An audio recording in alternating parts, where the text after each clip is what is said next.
just feel going into this one? I know the last one, there was a lot of stuff going on in the lead up to it, wanting to get back in the UFC, the new contract and everything. Does this feel a little more calm going into this fight? To be honest, every fight I feel, is the same. There's always a lot on the line because I'm one of those guys that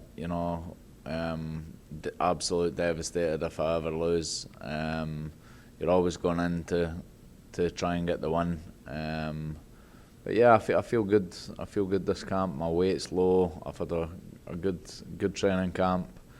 And I'm looking forward to fighting on Saturday. Yeah. Do you feel like you should have got that one on the scorecards against Caden?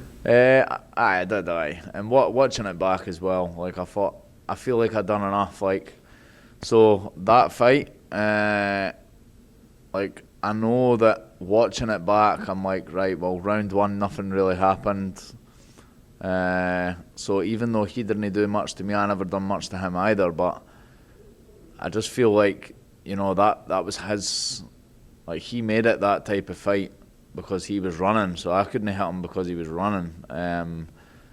And then it's hard because I know obviously the fight scored per rounds, so I can understand. It wasn't that much of a bad decision where I'm completely shocked. I knew it was going to be close, but just looking back at it, there was no damage to me whatsoever. I felt like I hadn't even been in a fight. I remember after it, sitting in the green room, he had a big cut on his eye. He was icing his jaw. He was in pain. So I feel like I was the more aggressor. I controlled the octagon, and I landed the most significant strikes, which is obviously meant to be what the fight's based on. It says it's based on octagon control, effective grappling and whatever. But yeah, it is what it is. I'm not gonna, it's gutting, but just got to take it on the chin. I've won some fights where I felt like it could have went the other way as well. Joe Lozon was a close fight. Ross Pearson was a close fight. So yeah, this one obviously went the other way. I didn't want. I mean, it's crazy. You're sitting here, Cajun's no longer in the UFC, so it's kind of crazy how this sport works, right? Yeah, that's it, man. I think I can't remember if that's happened before as well. But yeah, he went out and fought 2 Russians. Obviously lost. I actually think he maybe won his last fight. It was a close fight as well, but fighting a Russian in Russia. Again, so maybe that's karma because I feel like I should have got the win against him. So, but yeah, that's it. And I know that if I lose on Saturday, that there's a good chance that I'll get cut as well. Because technically, with me losing my last fight, it's like I've lost my last 2 then. Because obviously I lost to Felder, had the contract issue, got the contract. And then I lost the split decision. So, but yeah, people asked me, is there more pressure because you know that you've got to win? Aye, probably. I'm not going to sit and lie and say that you didn't think about it. I like to think about that stuff. I think that's going to make me fight better. It's made me train harder, and this is why.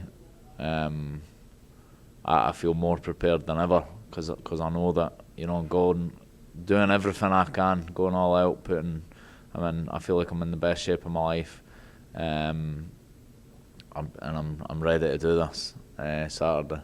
Yeah, you say a lot of people ask about the pressure of that, and you don't mind it. How does that even change? Because I imagine there's pressure every single fight. You want to win every single fight, but is it just something from the outside knowing you want to keep fighting on this stage, obviously, so that's maybe the pressure of making sure you can be around this organization. Yeah, that's it. I would say there's maybe a little bit more added pressure, but you know what? Let's look at the other side of it. I do lose on Saturday night. It's not the end of the world. If I get caught in the UFC, I've got a good manager, Ali Abdelaziz. I'm sure he'd get me some someone else. There's some other like Bellator, and there's PFL and ACB, and there's other big shows out there. Obviously, everybody wants to, or most people want to be in the UFC. There's also ONE FC that obviously Eddie Alvarez has just signed with. So it's not the end of the world. And even at that, even if you look at an even bigger scale of that, like fighting isn't the be all and end all either. Like I've still got my family, I've still got my kids. That's the most important thing to me. The fact that I'm looking forward to obviously going home. I've been away from my kids and wife, I'm saying wife, my fiance and kids. Been away for them for 6.5 weeks it'll be. So I'm looking forward to going back. But yeah, like even if I wasn't gonna, if all this wasn't there anyway, I'm still gonna be nervous. I'm still gonna be absolute trying to get the win. So I feel like even if I wasn't in this situation, that the same nerves would be there. Saying that, like, the nerves are going to be there. I know that I don't feel nervous now, but I know Saturday night it always comes. You're getting your hands wrapped, you start getting nervous, that anxiety starts coming.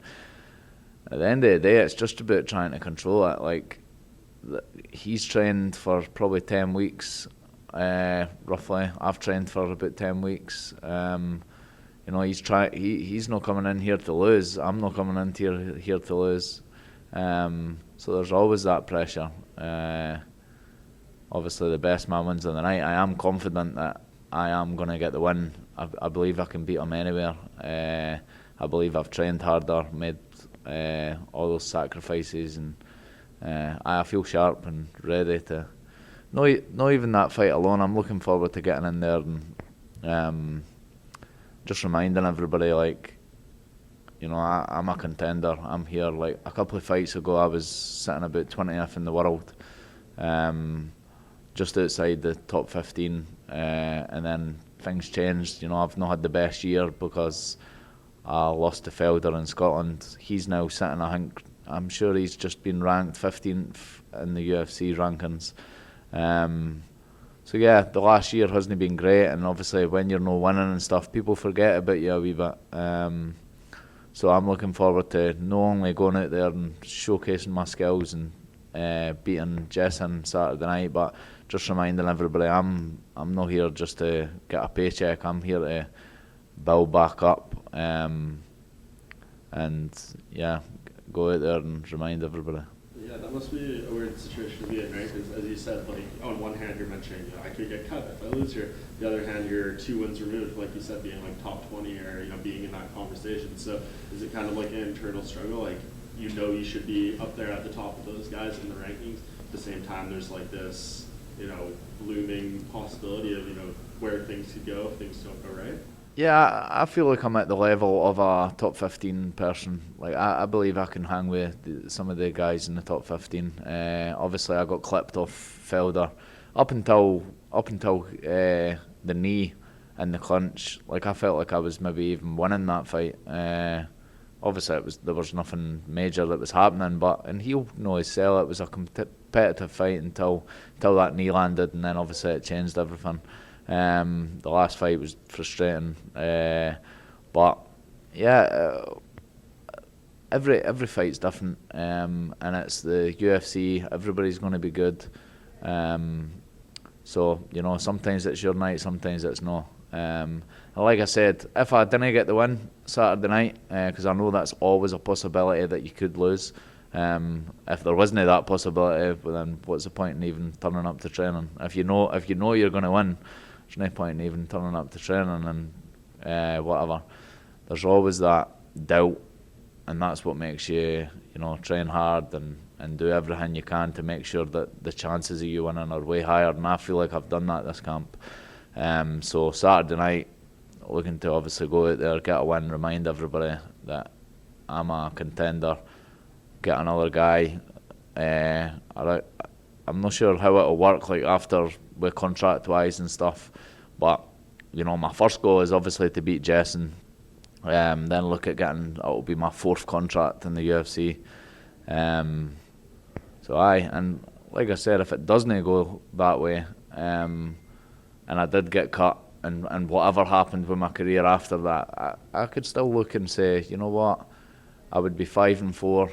That would be my UFC record. Like, still pretty good record for fighting at the highest level in the world, and for a guy that like me that's came for absolute nothing. I'm proud I've even got to the UFC, never mind winning fights in the UFC. So if that outcome did come, I'm still proud of everything. But aye, that being said, Jason's getting knocked out Saturday night. So just to clarify, are you a free agent again after this fight? No, I've got 2 fights left on my contract, so that's. I'm not sure if like I would get a new, like if the UFC would renegotiate a new contract. Maybe it depends on like how I win the fight. If I maybe spin and heel kick them, they'll maybe give me one. But they might. If I get the win Saturday night, they might want me to see if I win my next fight as well, kind of like what they done with Paul Craig. And then I'd probably need to win the other one as well. But so you mentioned Justin's getting knocked out. I mean, just give me your general thoughts on the fight. I believe he's coming down from welterweight for this fight. So just how do you see this one going? How do you see yourself beating him? Yeah, I mean, I used to fight at welterweight. I've fought some big guys. I've beat some really big guys as well. Like even that Leonardo Mafra that I knocked out in Scotland, he was huge. He was a really big guy.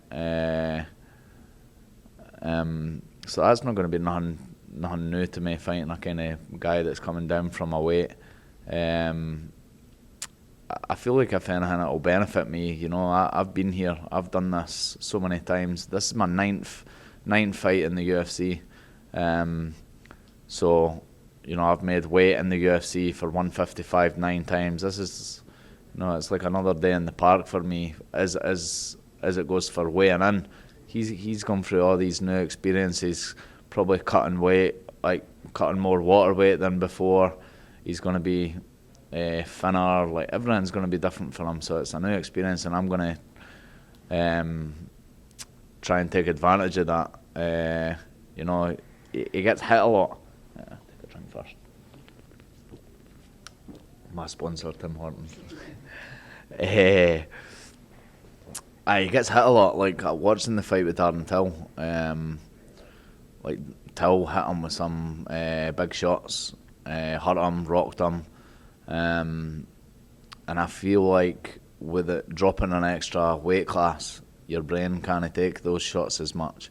Because fair play to him, like although he got hit a lot and he took the shots well. You know, you could see like he's got a bit of gameness in him. Because I remember he dropped him, and you know, Yari's kind of against the fence, and he was kind of like a little bit where he's fingering him on. So he looks tough, and I know that he might be hard to put away because of that. But I suppose we'll see on the night. I know I hit hard, and I know he gets hit a lot, so it's up to him whether that extra kind of weight cut will play a part in that. And that being said, just kind of remembered me when I was saying about the showboating. One of my teammates has actually knocked out Jason Ayari, Alan Johnson. This was like before the UFC. It was in Scotland as well. So he's not got the best record when it comes to Scottish fighters. And I'm sure when he steps in the cage Saturday night as well, there's going to be some deja vu. Because Jason was... People aren't sure if he was showboating against the fence or if he was actually unconscious standing up. I think he was, to start with, he was maybe showboating a bit and then he was unconscious standing up. But yeah, my teammate Alan Johnson knocked him out pretty bad. I'll be looking to do the same.